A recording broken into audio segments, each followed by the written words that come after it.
반갑습니다 형님들. 안녕하세요. 오늘도 제 숲TV 생방송 와주셔서 감사드리고 생방송 보시는 형님들은 추천과 즐겨찾기, 유튜브로 보시는 분들도 구독과 좋아요 한 번씩 눌러주시면 감사하겠습니다. 이번에도 이렇게 여러분들이 조금 더 잘 살펴보실 수 있도록 같이 또 코멘트 같은 것들 준비를 했는데, 가장 먼저 라트비아 대 세르비아 경기 먼저 살펴보도록 하겠습니다. 자, 이제 라트비아는 사실 유럽에서는 좀 아래급으로 저는 취급을 하고 있습니다. 사실 뭐 공격력으로 좀 풀어가는 부분도 그렇고, 같은 이런 그 리투아니아 같은 팀보다는 훨씬 더 좀 처진다고 생각이 됩니다.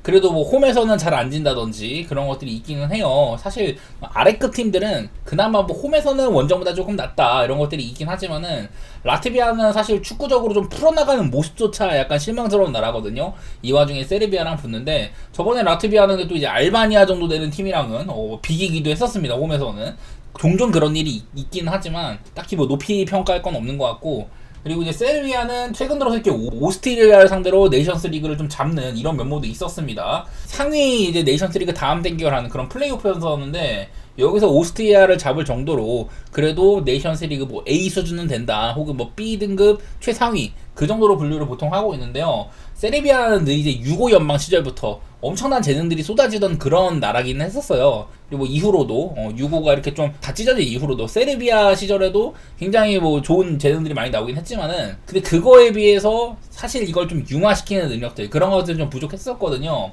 어쨌든 지금도 뭐 무승부가 상당히 많다든지, 뭐 유럽 이래 최정상급 레벨들, 얘네들이 그 스페인 상대로도 홈에서 꽤나 뭐 잘했던 경우도 있었었고, 뭐 스위스를 잡는다던가 이런 경우도 종종 있습니다. 그러니까 뭐 덴마크, 스위스 이런 레벨들이랑은 좀 엇비슷하다는 얘기가 되긴 하거든요. 그런 관점에서 라트비아한테는 일단은 뭐 상당히 좀 위쪽에 있다고 할 수가 있겠다, 뭐 그런 생각들이 드는데, 사실 이거는 그냥 저는 세르비아가 일단 뭐 1만 정도까지는 충분히 볼만하다고 생각이 됩니다. 아무래도 세르비아가 이거는 난 비길 가능성보다는, 알바니아처럼 뭐 비길 가능성보다는 그래도 공격력이 낮기 때문에 최소한 햄무 이상은 해주지 않겠냐, 몇 대 몇으로 이기냐가 중요할 것 같은데, 저는 이거는 큰 욕심까지는 내고 싶지는 않아요. 세르비아의 뭐 1만 그리고 뭐 햄무 그 정도에 그치는 매치가 되지 않을까. 조금 더 뭐 세르비아를 좋게 보겠다 그러신 분들은 그 이상의 핸디값을 보셔도 상관없을 것 같긴 합니다. 다음으로 이제 아르메니아 대 포르투갈입니다. 아시다시피 전력차가 상당히 크다고 생각이 됩니다. 이번에 아르메니아는 코소보한테까지 막 5대2로 학살을 당하고, 6월달에 그전에도 뭐 조지아한테도 학살을 당하고, 요즘엔 그냥 완전 동네 북이거든요.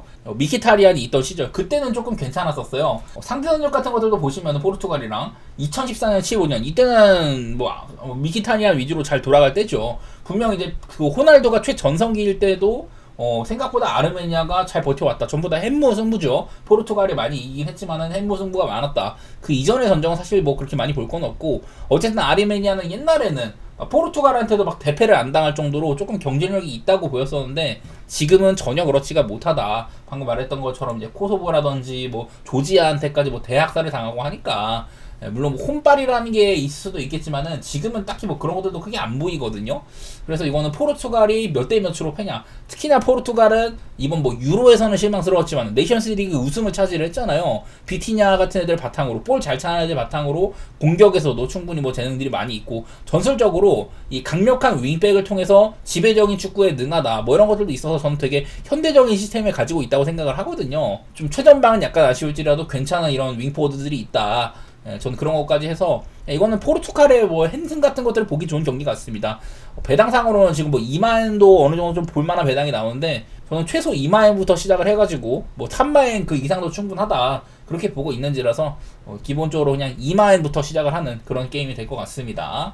다음으로는 잉글랜드 대 안도라입니다. 사실 잉글랜드가 이제 투엘 감독으로 교체를 한 이후에는 사실 이제 뭐 네이션스 리그 B급으로 떨어지기도 하고 전력이 그전 같지는 않아요, 뭔가. 자, 여기는 뭐가 중요하냐면은, 일단은 잉글랜드 최근 성적들을 좀 보겠습니다.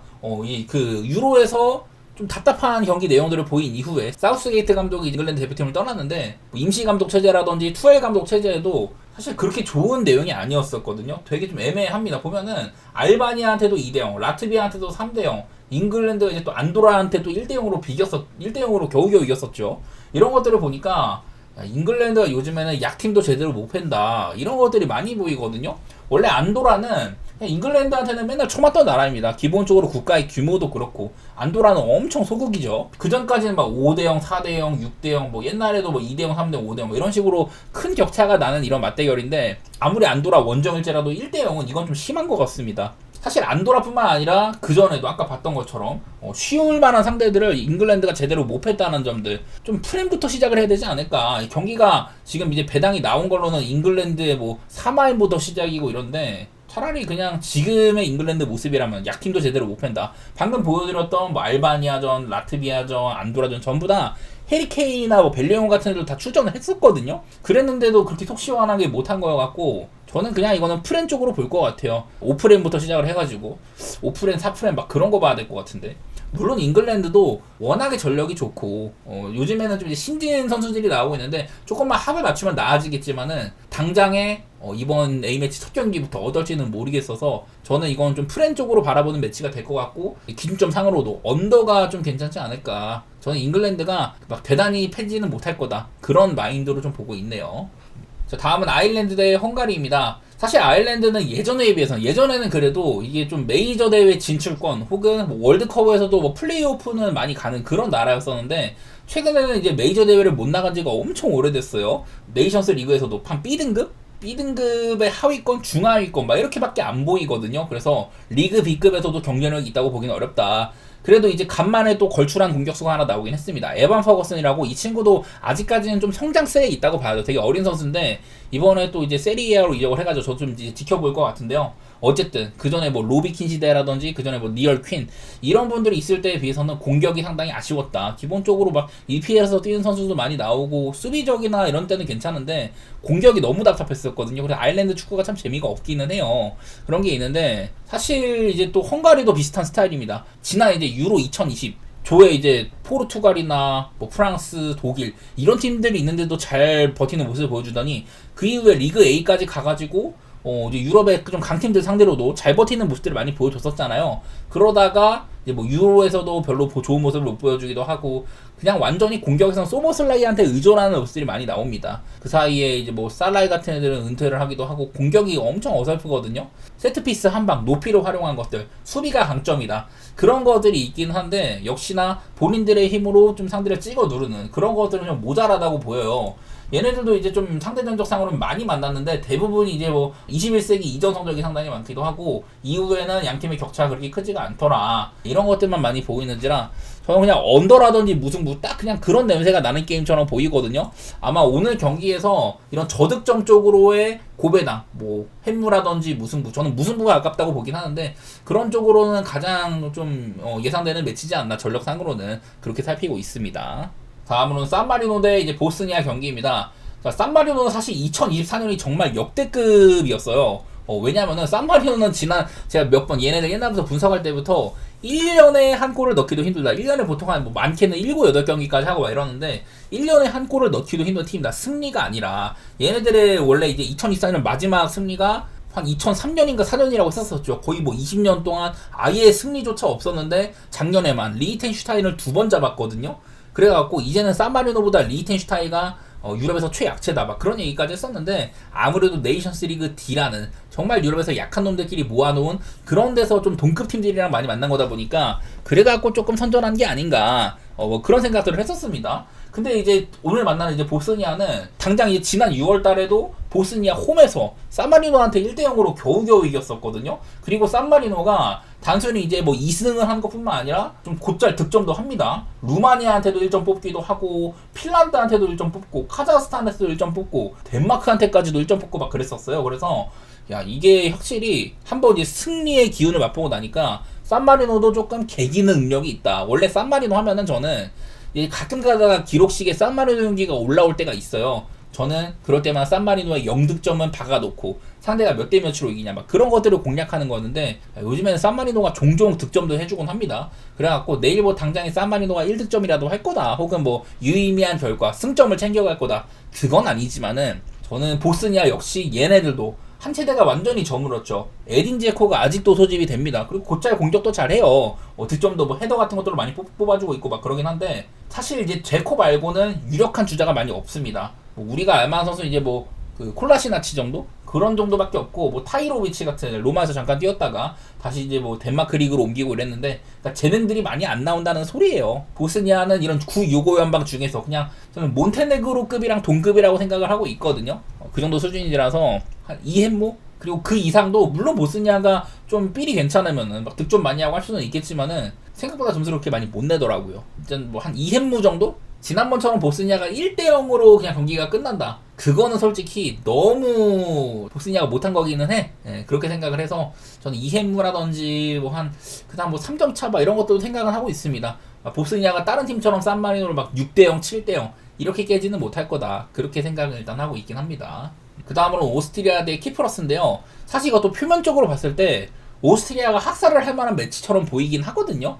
근데 이게 오스트리아도 사실 조금 더 들여다보면은 저는 이제 유로 2024 때 오스트리아가 정말 다크호스가 될 거다. 왜냐하면 그 전부터 한 2, 3년 전부터 이제 라이프랑 리그 축구 굉장히 많이 뛰고 압박 세게 걸고 막 이런 축구가 상당히 잘 이입이 됐었는데, 근데 오스트리아도 약간은 그런 축구를 하기에는 선수단들이 좀 나이가 많이 들어가고 있습니다. 방금 말씀드렸던 그런 랑프랑 리그 축구를 뭐 자비처 같은 선수들이 거의 한 6, 7년 전부터 막 주축으로 활약을 많이 했는데 그런 선수들도 나이가 많이 들어가고 있거든요. 그리고 공격진이 조금 아쉽다는 거. 아직도 아르나우토비치한테 의존하는 모습이라든지, 여기도 보면은 이제 아르나우토비치가 지금도 소집이 되고요. 그 알만한 선수는 뭐 그레고리치 있고, 그 외의 선수들은 대부분이 아직까지 뭐 증명을 크게 못한 친구들이에요. 뭐 가끔가다 이제 바움가르트너가 좋은 모습을 보여주다든지 뭐 드리블골 이런 것들을 보여주긴 합니다만은 전반적으로 나이들이 조금 이제 들어가고 있는 거. 여전히 뭐 자비처나 뭐 그릴리치, 여기 뭐 세이발드, 슐라거, 라이머 전부 아직은 좀 동력이 살아있기는 한데 제 생각만큼 그렇게 한창 이제 좋았을 때의 모습 그런 것들은 잘 안 나오는 것 같더라고요. 이런 부분이 조금 아쉬운 것 같기는 해. 키프러스. 자, 키프러스도 제가 몇 번 이런 것들을 보여드린 적이 있었어요. 키프러스는 유럽의 이제 최약체 레벨 중에서도 리투아니아나 뭐 페루제도 이런 애들과 같이 생각보다 리그 C 정도 애들한테는 잘 비빈다. 키프러스가 리그 C에서도 조금 더 성적도 내고 아마 유럽 예선에서도 엄청 막 개처발리는 모습들 좀 나쁘지 않았었거든요. 뭐 얘네들 전적이 뭐 어느 정도 뭐 괜찮다 이런 건 아니지만은 생각만큼 그렇게 핫발이는 아니다. 네임밸류에 비해서는. 그러니까 밑에 있는 뭐 라트비아나 몰타 혹은 뭐 그 아래에 있는 D 리그들 얘네들보다는 낫다는 얘기를 좀 하고 싶긴 하거든요. 근데 뭐 그렇다고 할지라도 저는 그냥 오스트리아를 보는 게 편하긴 하겠다. 뭐 그 정도 생각은 들고 있긴 합니다. 당연한 소리죠. 오스트리아가 홈이기도 하고, 오스트리아는 심지어 얘네들이 이제 노르웨이한테 당장 작년에도 노르웨이한테 홈에서 5대1인가 막 그렇게 대파를 했을 정도의 레벨이 되기는 해요. 난 키프러스가 좀 숨도 못 쉬게 오스트리아가 압박 걸고 모든 이런 주도권을 가지고 가는 매치라고 생각을 하는데, 몇 골이나 넣을 수 있냐, 그게 이제 조금 문제가 될 것 같긴 합니다. 저라면은 마찬가지로 배당상으로는 뭐 이마엔부터가 조금 이제 갈만한 배당이 나오는데 그 정도부터 시작해도 괜찮을 것 같아요. 5대0 막 이런 것들도 삘 타면 넣을 수 있을 것 같아. 그리고 키프러스가 뭐 원정이라는 것도 그렇기도 하고요. 키프러스도 홈이랑 원정 패스가 조금 있는지라 저는 오스트리아가 홈이라면은 일단은 학살 각오로 봐야 되긴 하겠다. 한 2마엔부터 그리고 뭐 3마엔 그 이상까지 한번 뭐 도전해보는 그런 매치가 될 것 같습니다. 오스트리아의 학살각 그런 쪽으로 일단 내다보도록 할게요. 어떻게 보면은 이것도 오스트리아의 좀 결정력 같은 것들이 중요할 것 같은데 해볼만하다고 생각이 되긴 합니다. 자, 이제 이어서 형님들 이제 그 농구로 가볼게요. 유로바스켓으로 가보도록 하겠습니다. 지금 이제 제가 이제 방송하고 있는 이 와중에는 아직까지 유로바스켓의 다음 이런 뭐 배당 같은 것들이 정확히 나오진 않은 상태예요. 그래서 뭐 제가 이제 미리 찾아봤던 그런 자료들을 바탕으로 얘기를 드리는 거니까 어느 정도 좀 감안해서 봐주시면 좋겠습니다. 자, 먼저 가장 일찍 열리는 경우는 이게 18시 경기라 가지고 제가 뭐 휴발송을 할 때는 아마 안 쓸 것 같은데 터키 대 스웨덴 경기입니다. 일단 양 팀의 이런 좀 격차 같은 것도 살펴봤을 때는요, 격차가 상당히 많이 난다고 보입니다. 자, 터키는 이제 조별리그에서 세르비아를 잡아내고 조 1위 진출을 했습니다. 전승이었었죠. 그리고 이 기간 동안 3점이 그냥 개미쳐 있습니다. 3점이. 3점 성공률이 49.2%로 야, 이거는 아무리 대회가 짧은 거를 감안해도 말이 안 되는 수치긴 하잖아요. 3점을 거의 뭐 50% 가까이 넣으면서 전승을 거두고 올라왔다. 전현직 NBA 리거가 상당히 많죠. 세디 오스만이라든지 뭐 허칸 코르크마즈, 지금 쉐인 라킨도 상당히 잘하고 있기도 하고. 저는 터키가 우승권 전력처럼 보이거든요. 컴플리터 센터인 센군까지. 사실 나는 이게 센군이 참 이제 경기 그 득점의 마무리라는 경우가 상당히 많은데, 센군의 이 손가락 터치가 진짜 조금만 좋았더라면 터키는 더 강했을 거다. 그런 미련이 조금 남더라고요. 이번에는 뭐 자유투 같은 것들도 이런 NBA보다는 훨씬 더 나아진 것 같기도 하고, 어쨌든 터키가 굉장히 강하다. 근데 이게 이 스웨덴 같은 경우는요, 자, 얘네들이 이제 조별리그에서 어땠냐. 자, 스웨덴은 조별리그에서 1승 4패를 진출을 했거든요. 이게 왜 그러냐면은 스웨덴, 몬테네그로, 영국 이렇게 세 팀이 얘네들이 1승 4패로 세 팀이나 동률이었어요. 근데 이 중에서 이제 미니 리그를 따져봤을 때 스웨덴이 3자 동률상으로 가장 이런 득실이 좋았다. 이것 때문에 진출을 한 거거든요. 그래서 스웨덴은 1승 4패로 진출을 했다는 거. 이거 자체가 굉장히 뽀록선 짙은 진출이다. 물론 뭐 이제 뭐 펠레, 라서 이런 애들이 있긴 합니다만은 그것만으로는 터키한테 저는 게임이 안 될 거라고 보고 있거든요. 일단은 뭐 저는 이건 터키가 당연히 좀 좋은 매치 같고 아마 터키가 제가 살펴봐보로는 아마 한 거의 뭐 20점 가까이 준하는 그런 핸디를 받을 걸로 보이는데 저는 그럼에도 터키가 해낼 것 같아요. 그 정도로 이번 대회 터키는 참 놀라운 모습이다. 그래서 저는 뭐 터키 마흔이라든지 뭐 오바 같은 거 그쪽으로 보도록 하겠습니다. 자, 다음으로는 독일 대 포르투갈입니다. 여기는 전력 차가 너무 큽니다. 자, 일단은 먼저 독일. 자, 독일은 이번 예선에서 평균적으로 105점 8점을 넣었습니다. 독보적으로 높은 수치예요. 아마 2등이 90 몇 점인데 독보적으로 많은 득점을 하면서 조별리그를 싹 다 뚫었다. 반대로 이제 포르투갈 같은 경우는 63점밖에 안 되죠. 독일은 이렇게 독보적인 전력으로 득점을 많이 했고요. 그리고 턴오버 관리가 상당히 잘 된다. 그 슈레더는 NBA에서는 사실 그렇게 막 대단하지 않을지는 몰라도 유로바스켓 수준에서는 그냥 독보적인 수준의 이런 포인트 가드를 보이고 있다. 그리고 기회창출도 이 야투시도가 전체 2위 수준으로 상당히 많이 했다는 것도 알 수가 있습니다. 독일은요. 그리고 이제 포르투갈 전체 전체 필드골이 35.5%로 전체 꼴찌였었고 3점슛도 효율이 두 번째로 안 좋다. 이런 것들 보면은 공격에 대한 재능이 거의 뭐 없는 팀이라고 할 수가 있거든요. 그나마 니마이스 퀘타가 더블 빅맨이고 높이를 강점으로 한 이런 오펜시브 리바운드나 그런 것들 좀 보여주고 있긴 하다. 이거 말고는 별로 뭐 얘기할 게 많이 없는 팀이라고 생각이 되거든요. 이거는 또 한편으로는 최다 득실. 그러니까 독일은 그 득점이랑 실점 합쳐가지고 이거는 득점이 굉장히 높아서 그런 건데 득점이랑 실점 합쳐가지고 가장 이제 오바보기에 좋은 팀이라는 거고 포르투갈은 이 득점 실점 모두 다 적어가지고 가장 언더보기 좋은 팀이라는 건데 저는 이 정도 팀들끼리 만나면 그냥 독일의 핸슨 같은 거 보는 게 차라리 낫겠다. 거의 뭐 한 30점에 준하는 핸디값을 받을 것 같은데 저는 차라리 그게 나아 보이네요. 언더오버는 한 168? 이 정도를 제가 예상을 하고 있는데 저는 그 정도면은 오바 쪽으로 생각해 보긴 할게요.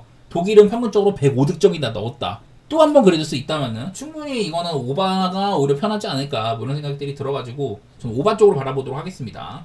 자, 다음 리투아니아 대 라트비아입니다. 이번에 라트비아가 이제 개최국이죠. 글쎄 이제 발트 3국끼리 붙는 셈인데 사실은 리투아니아가 농구기에서는 족적이 더 거대하긴 합니다. 근데 이제 저번에도 말했다시피 핵심 가드인 요쿠바이티스 이 친구가 지금 나가리가 됐거든요. 리투아니아가 리투아니아 이제 각종 카테고리 같은 것들을 봤을 때 대부분의 지표에 이 친구가 위치를 해 있습니다. 이 친구가 효율성이라든지 득점도 17.3점으로 발렌슈나스보다도 많이 했고 어시스트도 8.5개로 상당히 훌륭한 가드였는데 이 친구가 부상으로 나가리가 됐다.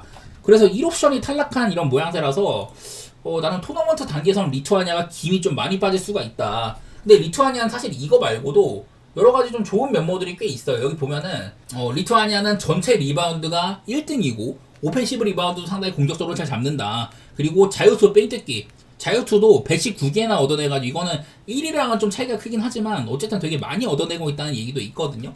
나는 일단 높이 싸움에서 리투아니아가 상당히 좀 압박을 할 만한 그런 게임이 아닌가. 물론 라트비아 뭐 포르징기스도 있고 한 건 맞습니다만은 비교적 좀 얄쌍하죠. 이런 것들이 좀 아쉬워가지고 그리고 실제로 이제 포르징기스가 딱히 잘하고 있지도 못하잖아요. 그런 것들을 보니까 여전히 베르탕스 형제한테 기댈 정도로 이제 1옵션 노릇을 못 해주고 있다. 그런 것들이 보이길래 저는 그냥 리투아니아가 물론 이게 라트비아가 홈팀이고 그런 건 맞는데 저는 리투아니아가 농구적으로는 좀 앞서 있을 거다. 그렇게 보고 있고요. 사실 이것도 핸디값이 되게 적은 편이라서 핸디까지 볼까 싶었는데 조금 사실 홈팀이라서 그리고 리투아니아 이제 요쿠바이티스가 없으니까 저는 이럴 거면 차라리 언더 같은 것들도 괜찮지 않을까 그런 생각은 좀 해봤던 것 같아요. 언더라든지 저는 뭐 리투아니아의 일반승 사실 이건 리투아니아가 1옵션이 탈락한 이상 대회에서 탈락할 가능성도 분명히 있는 매치거든요. 이거는 사실 핸디는 좀 조심스럽게 접근을 해야 된다. 그렇게 보이고 저는 언더를 조금 더 우선시하도록 하겠습니다.